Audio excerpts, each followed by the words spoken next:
สบายดีพบกับ2คลิปตัวอื่นเนาะมื้อนี้ทุกคนเนาะสบายดีปีใหม่2026เนาะแอดก็บ่ได้เฮ็ดคลิปมาหลายเดือนเติบเนาะทุกคนเนาะช่วงนี้ก็บ่ว่างปานใดเนาะมื้อนี้เนาะแอดจะมาถอนเหรียญอยู่ในแอปหรือว่าอยู่ในแอปมื้อนี้แอดจะมามื้อนี้แอดจะมามื้อนี้เนาะแอดจะพาทุกคนมาถอนเหรียญJPT หรือว่าเหรียญผึ่งเนาะที่เฮาขุดเนาะ ในรายเดือนผ่านมาหรือว่าปีหนึ่งก็ว่าได้เนาะทุกคนเนาะเพราะว่าแอปนี้แอดได้ทำการขุดเหรียญเนาะในรายคลิปที่ผ่านมาเนาะเราสามารถขุดเหรียญได้ตามนี้เนาะคนใดเนาะที่ยังบ่ทันเข้าใจหรือว่าอยากมาสมัครลองขุดนำกันเนาะทุกคนสามารถเบิ่งคลิปย้อนหลังของแอดได้เนาะเพราะว่าแอดได้ทำการเฮ็ดคลิปมาหลายคลิปแล้วเนาะ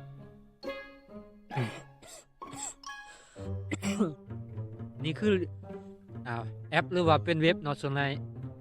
นี่คือแอปเนาะหรือว่าเป็นเว็บเนาะเพราะว่าแอดได้เฮ็ดเป็นเว็บเนาะเพราะว่าแอดได้เฮ็ดเป็นเว็บเนาะ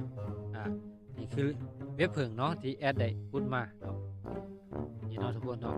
ช่วงนี้ได้น้อยเนาะทุกคนเนาะขุดได้น้อยบางเดือนก็ได้หลายเนาะ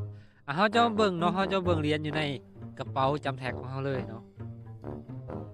นี่คือเหรียญเนาะทุกคนเนาะเหรียญด้านถึงเนาะที่แอดได้ขุดมาแล้วเนาะอยู่นี้เนาะได้อยู่ประมาณ 31.1 JPT หรือว่าจำแท็กเนาะทุกคนเนาะแต่ว่าช่วงนี้เนาะเหรียญ JPT นี้มันได้มีราคาลดลงเนาะพอปกติแล้วเนาะถ้าว่าเฮาได้ 31.1 นี่เฮาจะได้เหรียญ US หรือว่า USDT นี่ประมาณอยู่ที่35เนาะหรือว่า30 31 32เนาะบางครั้งเหรียญขึ้นก็ไว้ประมาณ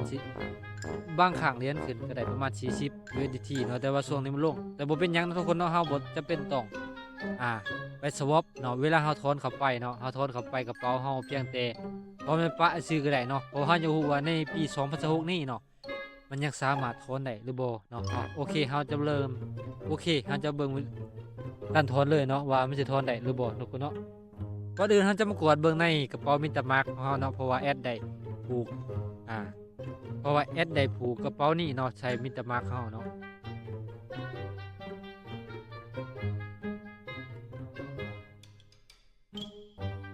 นี่คือกระเป๋ามิตรมาร์คของเฮาเนาะทุกคนเนาะซึ่งตอนนี้เนาะในคลิปก่อนเนาะแอดได้ทำการสอนวิธีการสวอปเนาะเพราะว่าตอนนี้เนาะเหรียญ USDT ของเฮา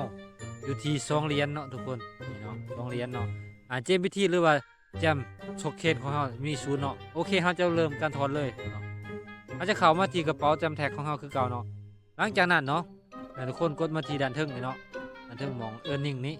กดมาที่ payout เลยเนาะทุกคนเขาจะเลือก BSC เนาะทุกคนเนาะทุกครั้งเนาะในการถอนเนาะจะมีค่าธรรมเนียมตามนี่เนาะแต่ว่าค่าธรรมเนียมน้อยสุดเนาะ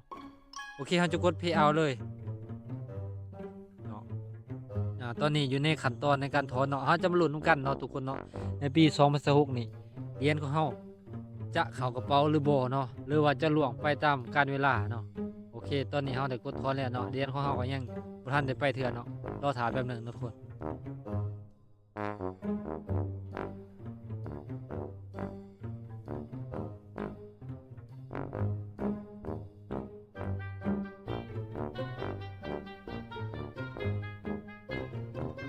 ก็ใช้เวลาประมาณ30 วินาทีเนาะเหรียญของเฮากลับไปจากกระเป๋าจำแท็ก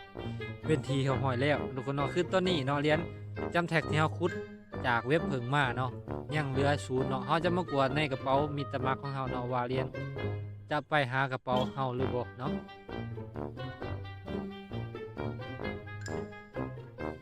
เฮาจะมาเปิดเหรียญมิตรมาร์คของเฮาเนาะเฮาจะมากดเบิ่งจำโทเค็นตอนนี้ยัง0อยู่เนาะทุกคนเนาะโอเคยัง0อยู่เนาะมาลุ้นกันเนาะทุกคนเนาะตอนนี้ยัง0อยู่เนาะตอนนี้ยัง0อยู่เนาะทุกคนเนาะเนาะฮะจะมาลุ้นกันเบิ่งเนาะ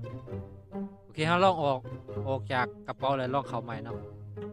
เอาออกเลยทุกคน